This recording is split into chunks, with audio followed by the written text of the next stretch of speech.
welcome back to our homestead. Today's the day when we plant our winter garden. That means that we're going to be growing things that can survive in the winter.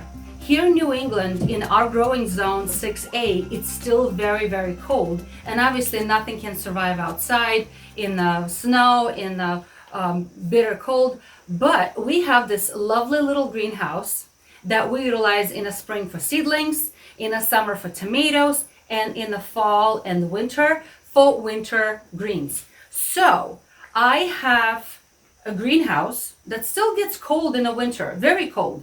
It's pretty much the same temperatures as outdoors, really. It's just no windshield, so it feels a little warmer when you walk in, but it's still cold. But then within the greenhouse, I have cold frames. Oh, it's attached right now. So I have cold frames, and I can close my cold frames that will provide another additional layer of warmth, okay? And on some extra cold days in the dead of January or early February when it's really, really cold, I can even throw something over at nighttime to keep the temperatures even warmer. So in the past, I have tested soil temperature and the air temperature inside of my cold frames, and the soil temperature never dropped below 36. And the air temperature inside my greenhouse cold frames, without any heat, without any extra protection, never dropped below 33. Now, that doesn't mean that my greens, my kale, my salads, my spinach is gonna grow like crazy. No, not exactly. So all of my greens grow in the fall. When the winter comes, that's when everything goes in kind of like a resting hibernation mode and nothing else grows, but it doesn't die. And the beauty of winter garden is that you come and you cut a little bit here and a little bit there and bring it in the house and cook it for your family, okay? And that's exactly what I'm gonna be studying my seeds today. So I'm gonna be doing two different types of lettuce, and I'm gonna put them straight into the direct seed, right into the soil. And I'm gonna start some kale that is it's a Siberian kale, very hardy. It doesn't mind the frost or whatever. I'm gonna start actually in a seedling tray, and then I'm gonna transplant into the soil in a couple of weeks. All right, so simple method. I follow what the directions are right in the back of the package, and it tells me in a row how many seeds, how deep, how wide. And one of the things that I know that in the fall, when I plant things in the fall or seed in the fall, I can continue to water the soil. However, when the winter comes, watering must stop. No more watering, because that water can actually freeze and destroy your plants. All right, so I am throwing a lot of information at you guys. Hopefully you're following along, but we have experimented in the past, and I found that some things grew better than others. And I also found that studying earlier in the fall, like early September, is better than later, okay? So for example, I need my glasses. So for example, excuse me. For example, this particular lettuce, they need how many days? So seedlings will emerge in 7 to 10 days, and harvest can be as early as 2 to 3 weeks. However, I'm going to be picking a little bit, allowing more and more to grow.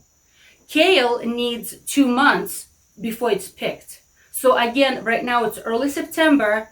I want to be able to pick them in November, in December, in January, because by then they should be fully grown or close to be fully grown. Remember, the days are much shorter in the winter. The sun is a whole lot less in the winter. It rises and all of a sudden it sets, so it's not much. So really there's not enough capability for them to grow. So that's why all the greens have to be fully grown before winter comes. And this is why I'm starting now, first week of September. No schmutz, you cannot dig now, okay? No more digging. You hear me? No more digging. All right, so according to the package, thinly, spread them thinly, each row to be about 12 inches apart. And then I'm going to cover everything with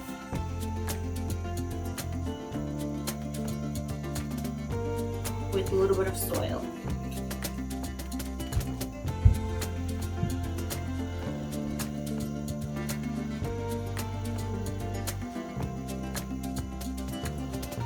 That's it. I just need to put a marker that it was my last row right here. And now we're just gonna take a little bit of soil and sprinkle on top, 1/4 inch of soil on top, and I'm just gonna gently water everything.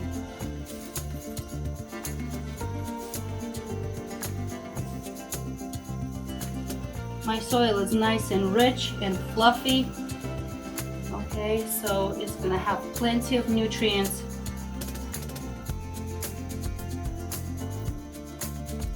Cover everything up nicely, and hopefully within a week all of this will germinate, and then we're gonna have fresh salad all season long, even in the winter. And I'm just gonna lightly water everything in all of my rows, gentle watering, because everything likes warmth and moisture for germination. The days are still quite warm here in New England, but nights drop to 60s, 50s, which is still quite all right. All right, let this bad boy germinate. And my kale, this is a black magic kale from Johnny's Seeds. It's also called a Siberian kale. It's very hardy. I'm going to start them in actually individual little cells, give them a chance to become a little stronger. So I have this beautiful potting soil. I like to use potting soil from the company, I cut it in the middle, sorry, but it's called the Coast of Maine. It's organic potting soil. It's one of my favorites. So first I'm gonna just need to get the soil a little bit moistened because it's quite dry right now. So I'm just gonna spray a little bit of water in it.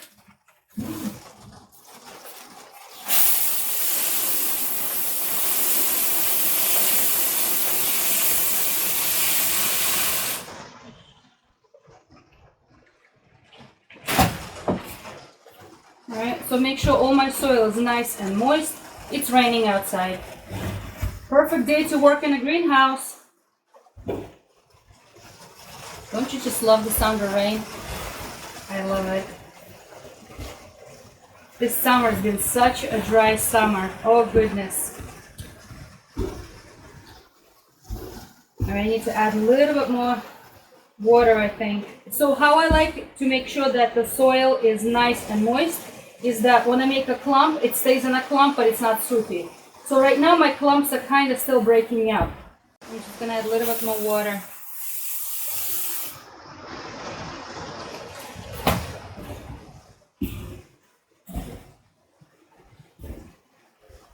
All right, this is more like it. It's not totally soupy, but it's nice and moist. All right, so what I'm gonna do is I'm just gonna take my cells and I'm gonna start filling them up, okay?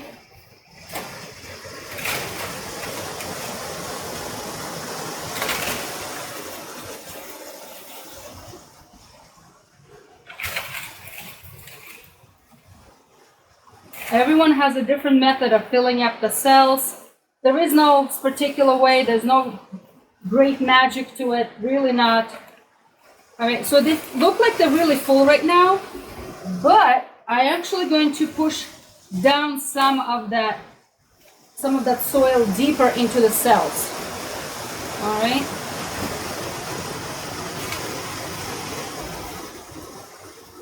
Oh yeah, I love this rain. We need this rain.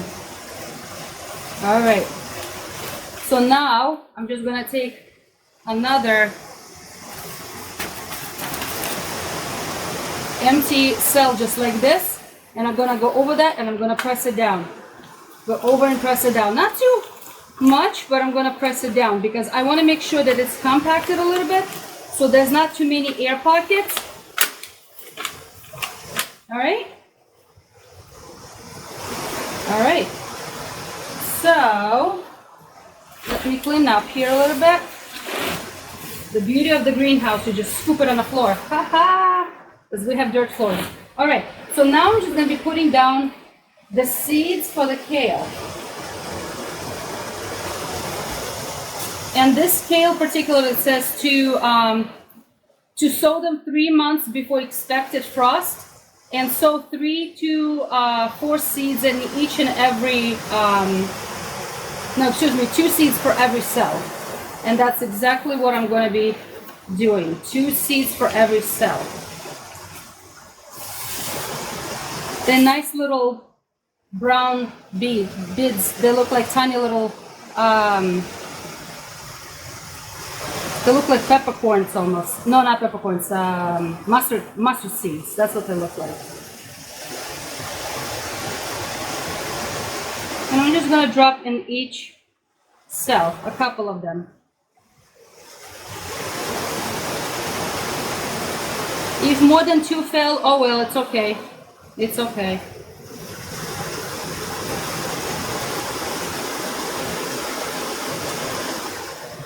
I store all of my seeds in paper envelopes and in a special plastic box, like a bin.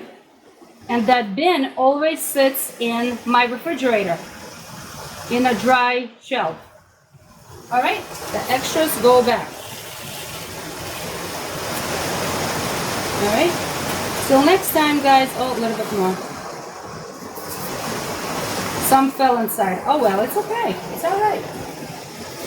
Okay, at this point, I just need to take a little bit of loose soil and sprinkle on top to cover those seeds. Okay, about 1/4 inch, really not much. Just sprinkle on top.